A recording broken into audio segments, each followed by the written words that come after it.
You know, usually when we evaluate a company's financial performance, we expect the scoreboard to reflect the main event. Right, exactly. You want to see the final score. Yeah, you look at the points in the fourth quarter, you see the final drive, and you know exactly who won the game. I mean, it's binary, right? Completely binary. You either won or you lost. But step into the world of a seasonal business, and specifically the highly cyclical, highly stressful world of tax preparation, and suddenly, you're staring at an empty stadium in November. Yeah, the concession stands are closed, the lights are off. Exactly.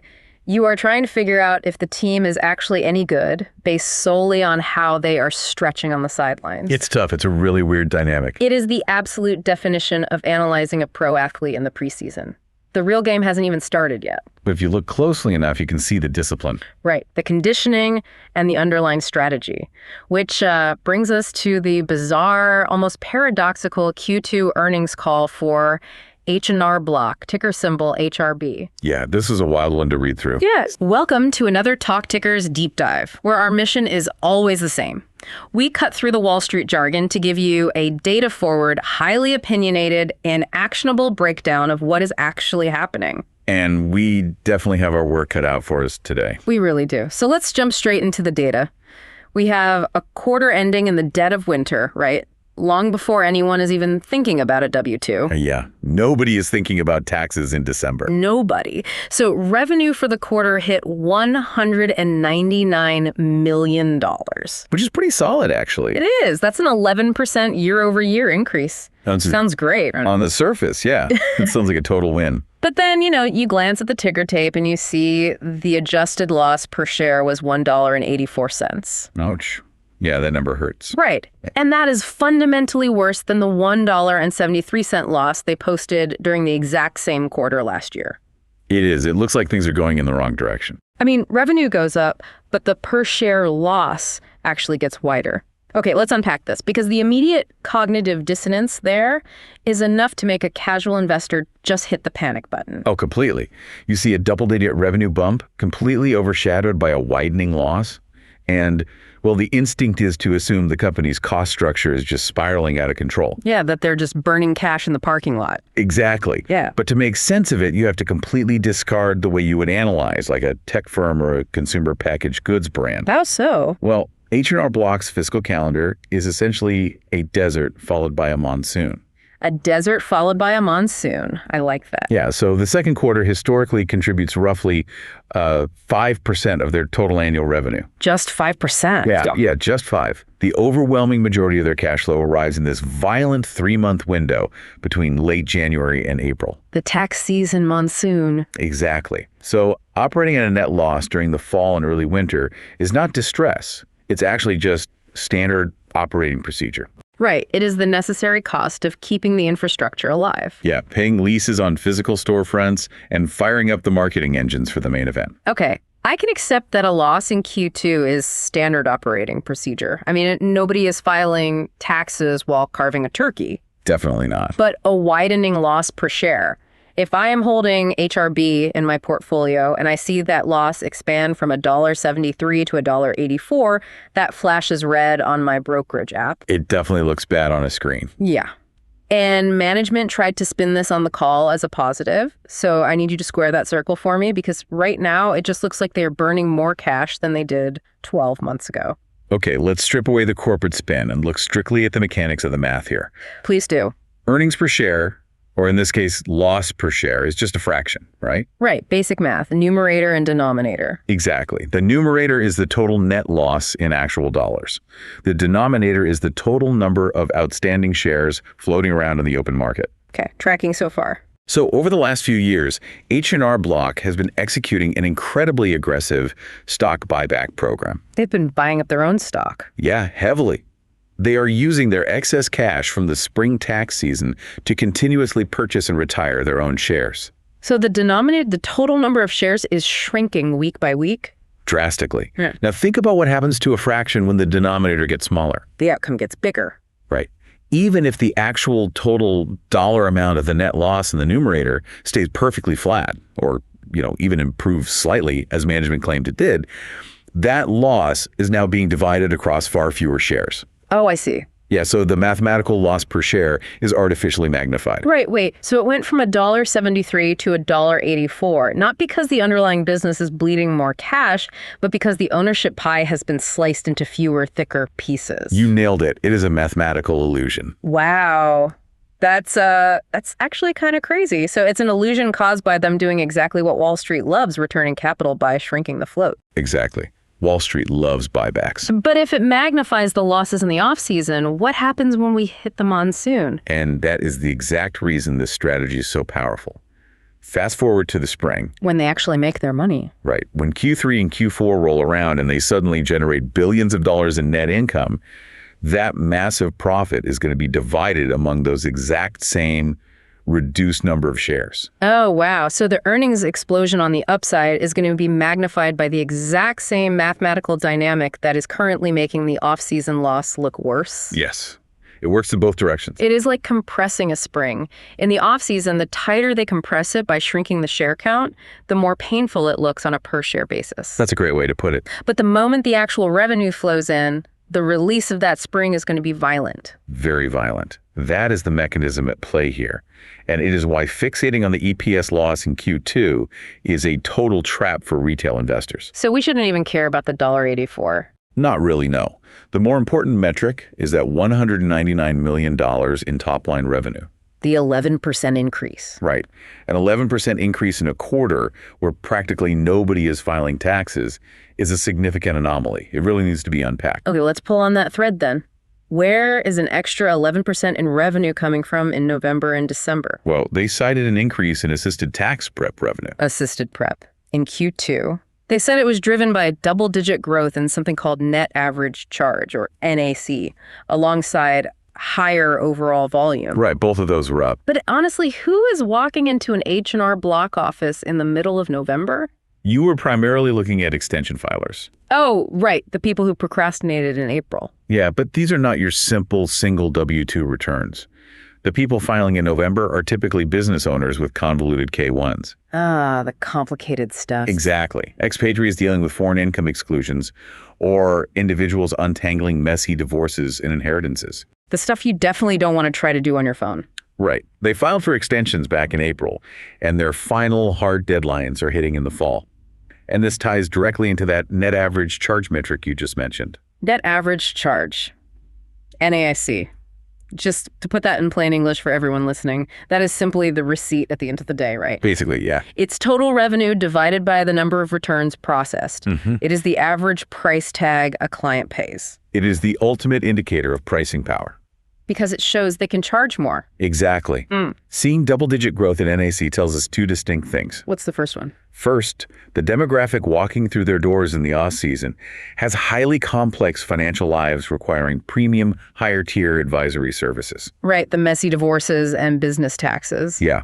And second, H&R Block is successfully pushing through price increases, and those customers are absorbing them without fleeing to a cheaper competitor. That indicates a really high level of stickiness.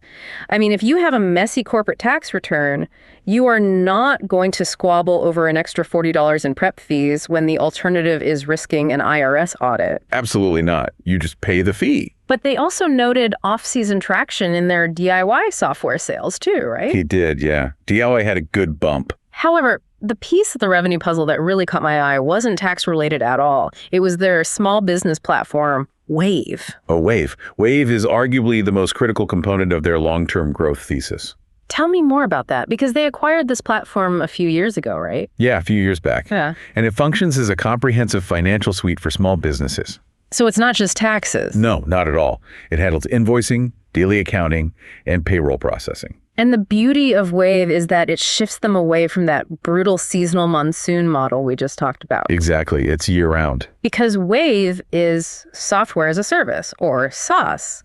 It is the business model equivalent of building a toll road instead of a parking lot. That's a perfect analogy. Right. Instead of charging a customer once a year when they park in your lot to file their taxes, you are clipping a tiny fraction of every single transaction that travels across your software all year long.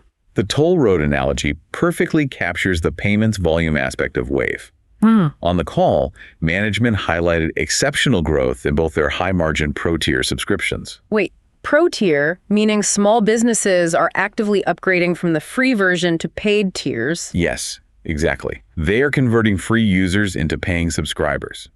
And they're also seeing huge growth in the sheer volume of payments processed through the platform. So the toll road is getting more traffic. Much more. Every time a plumber uses Wave to invoice a client and that client pays with a credit card, H&R Block takes a microscopic cut. But the real endgame isn't just processing invoices, is it? Management explicitly stated they plan to fully integrate Wave into the broader H&R Block ecosystem by the end of this year. Yes, that's the big pivot. Let's talk about the friction, or lack thereof, that creates. If I am that plumber, and I've been using Wave to run my payroll and send my invoices from January through December, all my financial data is already living on their servers. The switching costs become practically insurmountable at that point. Because everything is already there. Right. When tax season arrives, H&R Block can essentially offer a one-click solution. They already know your expenses, your payroll burdens, your gross receipts. They have all the data. They do. They can seamlessly port that data from your daily accounting software directly to their tax professionals to file your corporate return. It creates a massive walled garden. A very sticky walled garden. Once a small business owner's entire financial life is embedded in that ecosystem, the thought of extracting all that data to hand it to an independent CPA down the street is exhausting. I wouldn't do it. It is the ultimate retention tool. Without a doubt. But, building a walled garden requires massive amounts of capital. And that brings me to the major red flag in the Q2 data, operating expenses. Yes, the OpEx. The OpEx spiked to $498 million for the quarter.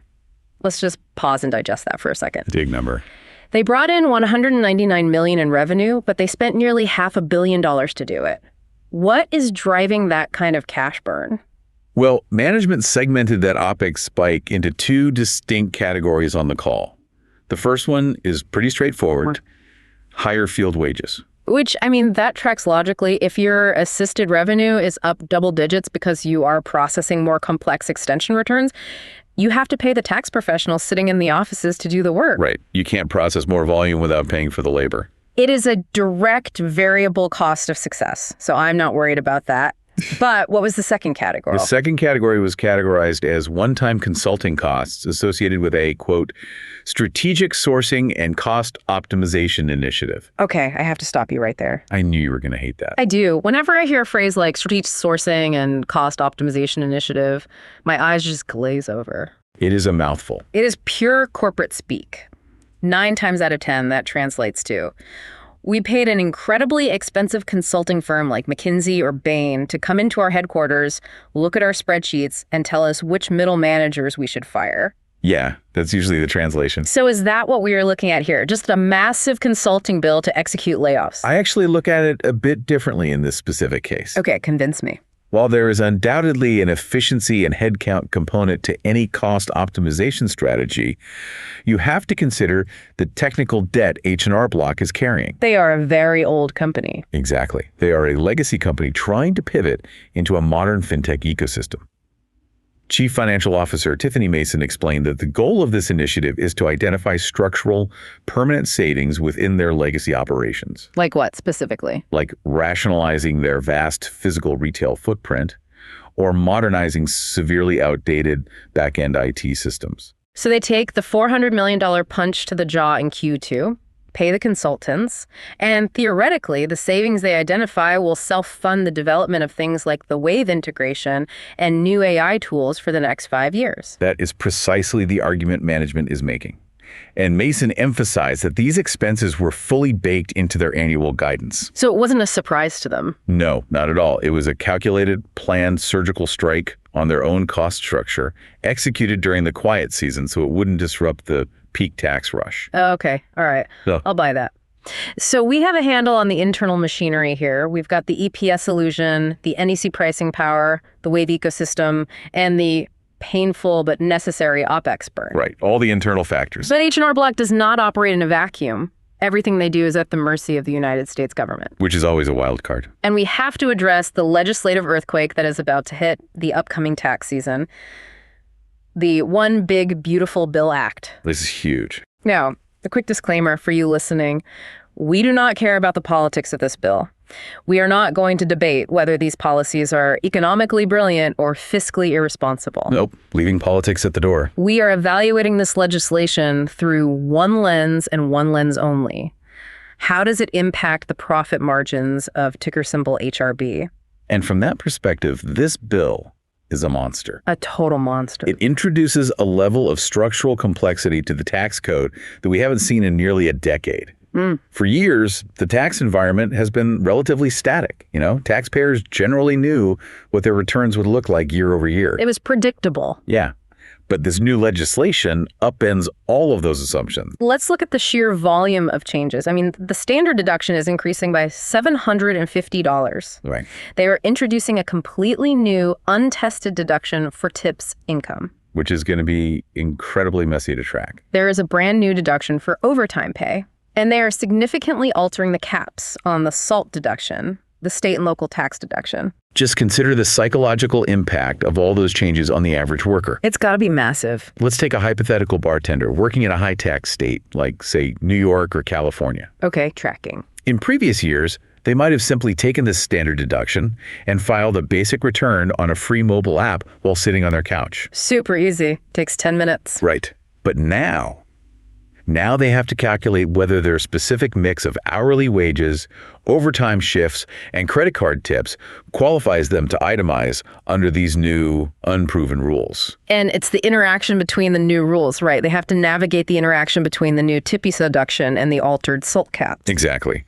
And if they get the math wrong, they either leave a massive refund on the table, or worse, they trigger an IRS audit. Oh, man. It creates an atmosphere of pure FUD fear, uncertainty, and doubt. Yes. FUD is the perfect acronym for this upcoming tax season. And this brings up a massive point of friction in the broader tech narrative. For the last 20 years, the assumption on Wall Street has been that DIY software companies like TurboTax, or even completely free government filing portals, will inevitably eat the human-assisted tax preparation industry. Software always eats services. That's the mantra. Right. But does this specific bill actually reverse that trend? Does extreme complexity force the DIY crowd to abandon their iPhones and walk back into a brick-and-mortar H&R Block office? If you look at the historical data regarding consumer behavior during periods of legislative upheaval, the answer is a definitive yes. Really? Oh, absolutely. Management addressed this head-on during the call. Complexity is the oxygen that sustains the assisted tax preparation industry. Complexity is oxygen. I love that. Yeah, when the rules change drastically, the primary driver for a consumer is no longer convenience or saving $50 on software. The primary driver becomes fear and the desperate need for psychological reassurance. It is the fundamental difference between asking an algorithm a math question and looking a human being in the eye and asking, am I going to jail for claiming this deduction? Exactly.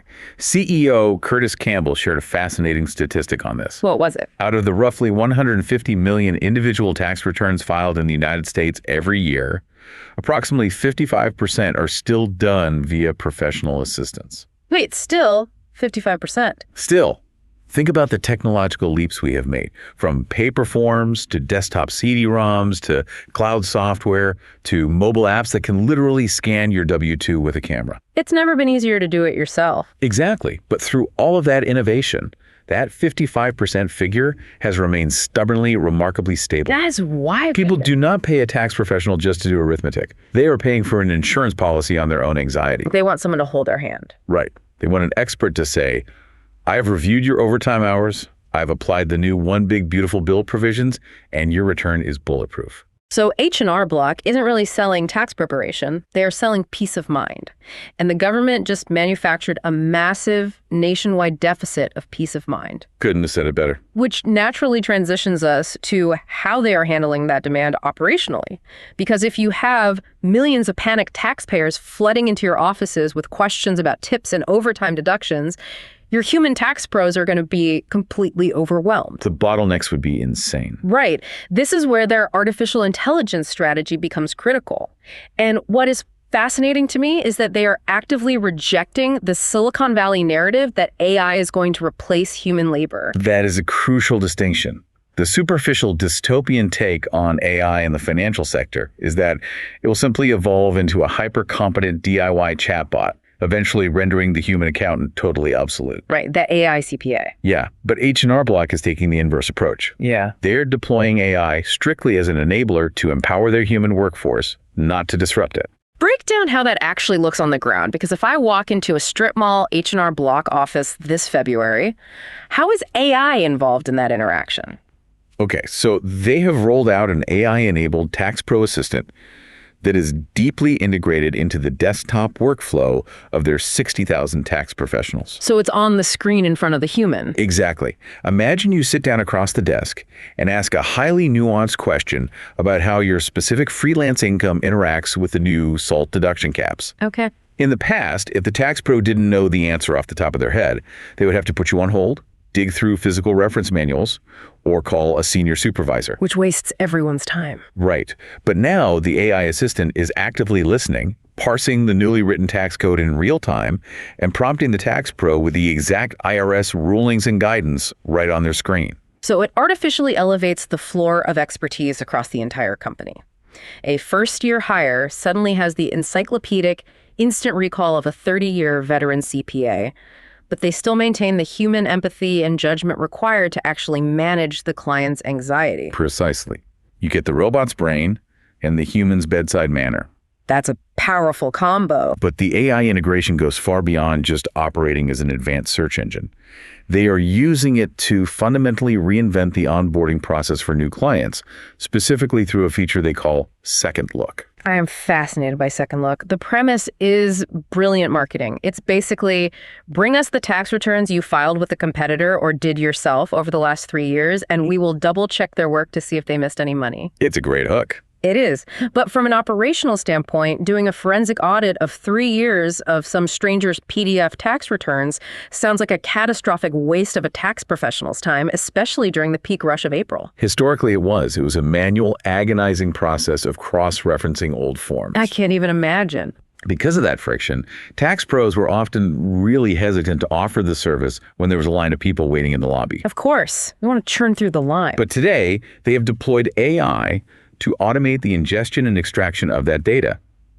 The AI can take a scanned 3-year-old PDF return, run it through advanced optical character recognition, map the data against historical tax codes, and instantly flag anomalies or missed deductions. So the AI does the grunt work of finding the needle in the haystack in seconds rather than a human spending an hour with a highlighter. Exactly. And this same data ingestion technology is being used to eliminate the most soul-crushing bottleneck in the entire tax preparation industry. Which is? Manual data entry. Oh, the worst. The AI is now automatically extracting the fields from W-2s, 1099s, and the proverbial shoebox full of receipts, populating the tax software instantly. And here is the core thesis of their entire operational pivot, in my opinion. If the tax professional is no longer spending 30 minutes mindlessly typing a client's social security number and employer ID into a blank form, what are they doing with those 30 minutes? They are acting as strategic financial coaches. Right. Instead of typing, the tax pro is analyzing your financial picture and saying, hey, I see the AI flag that your tip-as income pushed you into a higher bracket this year. Let's talk about restructuring your quarterly estimated payments for next year so you avoid penalties. Oh, wow. Or let's look at maximizing your IRA contributions right now to offset this new tax burden. They transition from being tactical typists to providing high-value, forward-looking advisory services. And that transition is the only way to justify the premium price tag of an assisted return in the modern era. I mean, if you just want someone to type numbers into a box, a free app can do that. Yeah, you don't need to pay hundreds of dollars for a typist. Right. But if you want a financial coach who understands how to shield your wealth from the one big, beautiful bill, you pay H&R Block.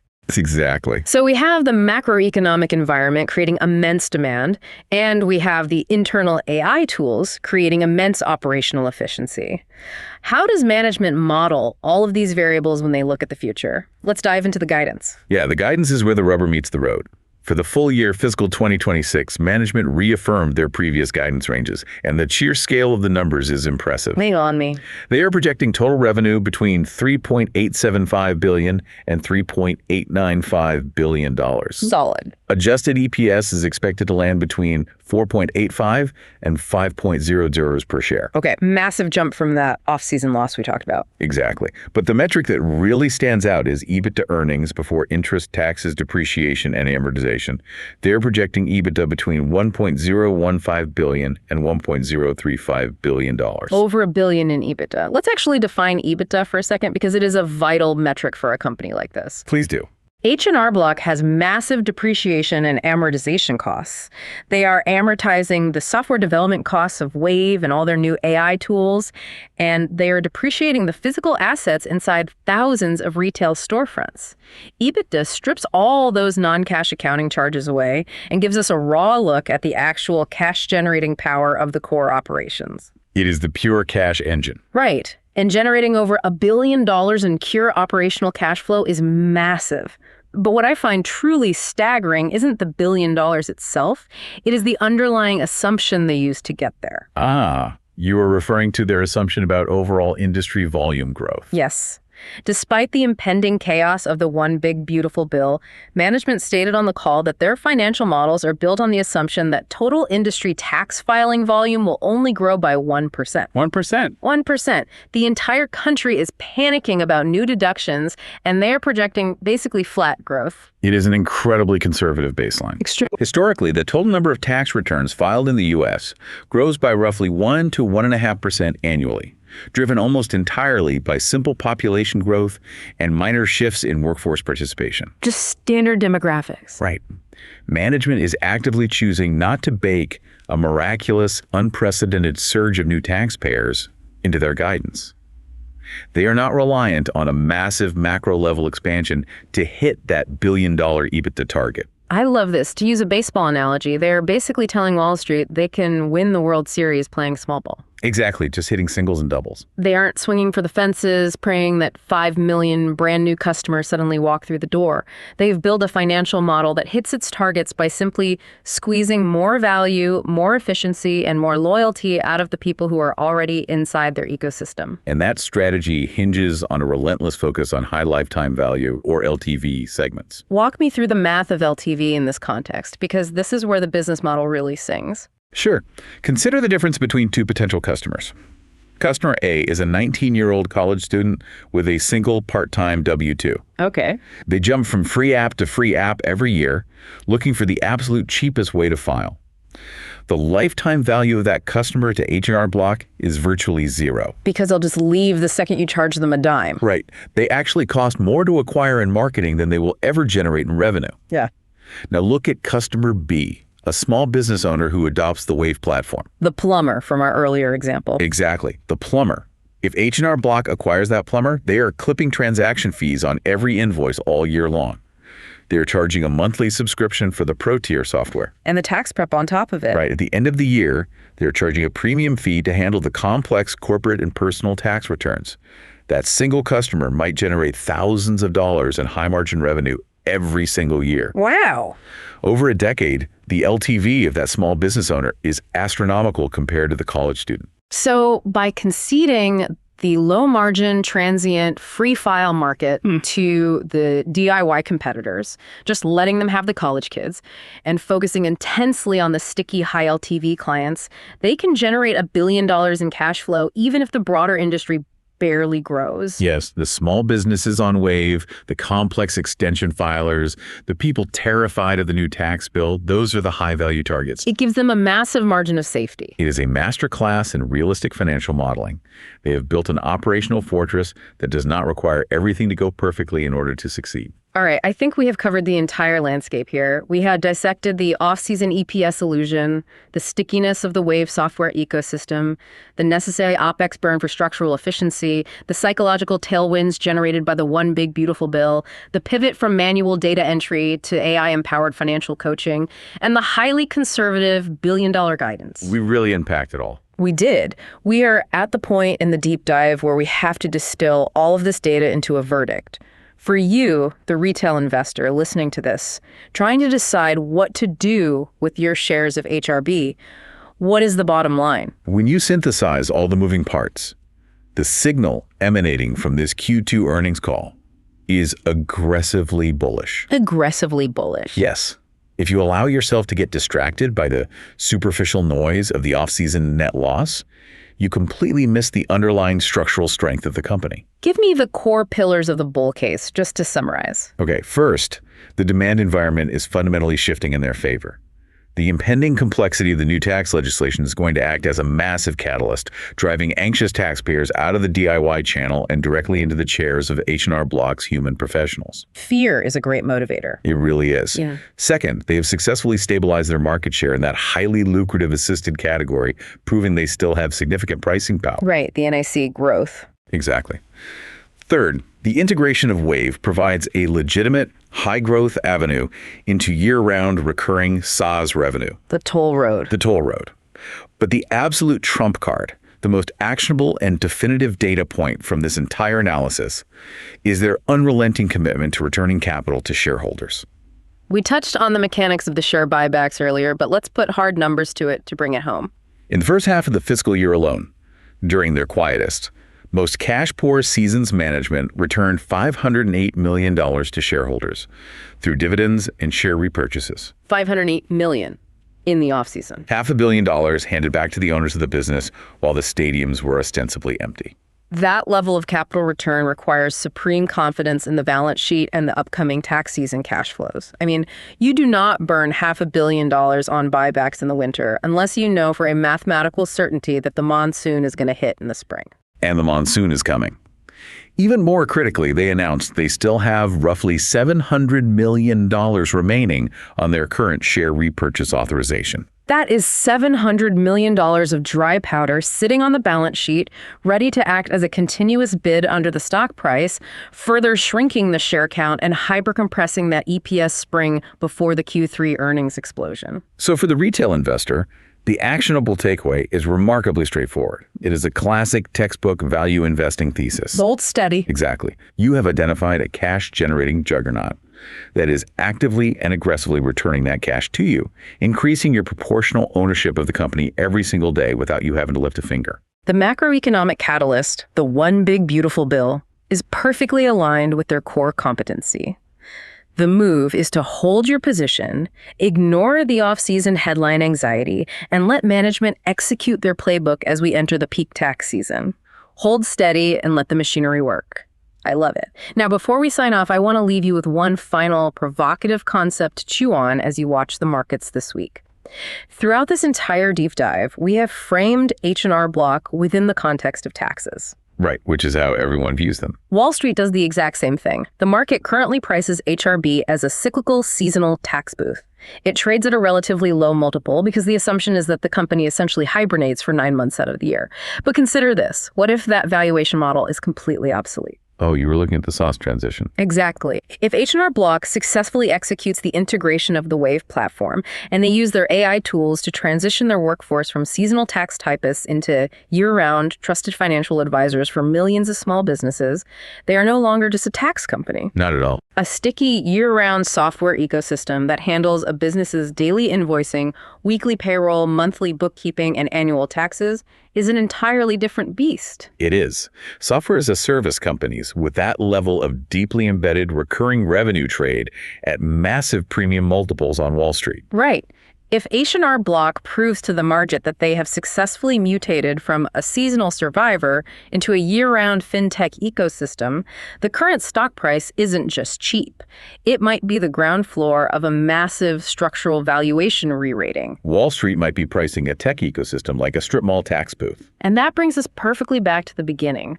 Analyzing HRB right now is exactly like watching that pro athlete in the preseason. The stadium might be empty, and the Q2 scoreboard might look weird to the untrained eye. If you look at the conditioning, the underlying strategy, and the mechanics of what they are building, this is a team that looks incredibly dangerous heading into the main event. They have built the infrastructure, the legislative environment is practically tailored to their strengths, and they have the capital to weather any storm. Keep your eyes on the underlying data, look past the seasonal noise, and get ready for the monsoon. It's going to be a big one. Thank you for joining us on this deep dive. We will see you next time.